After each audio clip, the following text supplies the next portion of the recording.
আপনারা দেখতে পাচ্ছেন আমরা এখন আছি আবদুল্লাহপুর ওভারব্রিজের নিচে।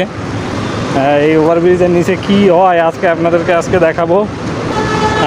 নিচতলা আছে ওভারব্রিজের নিচে আছে সব ছিনতাইকারীর দখলে।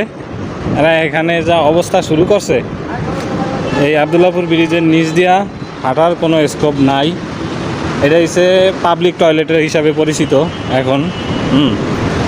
এই নিচের যা অবস্থা, প্রস্রাবের যা গন্ধ, এ মনে হয় এই আনাচে কানাচে পিলারের আশেপাশে যা আছে।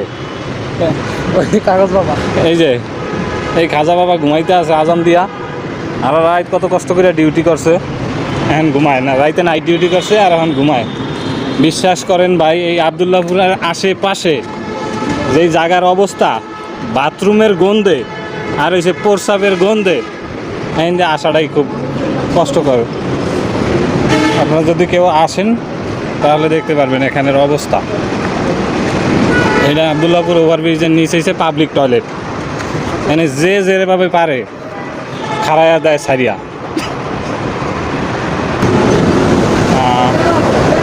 আর এই দেখতে পাচ্ছেন ওভারব্রিজের অবস্থা আছে সব ছিনতাইকারীর দখলে।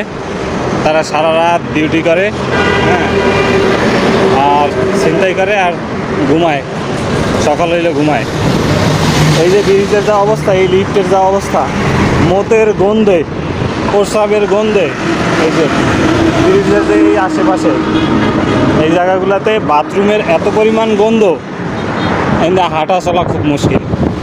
এটা যেন একটা হাইওয়ে, হ্যাঁ, ঢাকা গাজীপুর, এটা বোঝার কোনো ওয়ে নাই। এই যে মামুরা ঘুমাইতে আছে, সারা রাত অনেক পরিশ্রম করছে, অনেক ডিউটি করছে, হ্যাঁ। আর আরেকটা জায়গা আছে, এই যে একটা জায়গা আছে, এটা হচ্ছে পাবলিক টয়লেট, হ্যাঁ।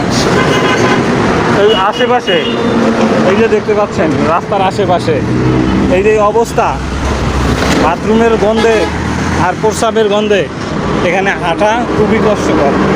আপনারা যদি আসেন বা কেউ দেখবেন, এখানে হাঁটাই যায় না, একদম বমি করার মতো অবস্থা। এখানে আপনারা আসলে বুঝতে পারবেন, এখানে বমি ধরে রাখার কোনো কায়দা নাই। এটা যেন আবদুল্লাহপুর না ঢাকা শহর, এটা বোঝার কোনো ওই নেই। সবাইকে ধন্যবাদ।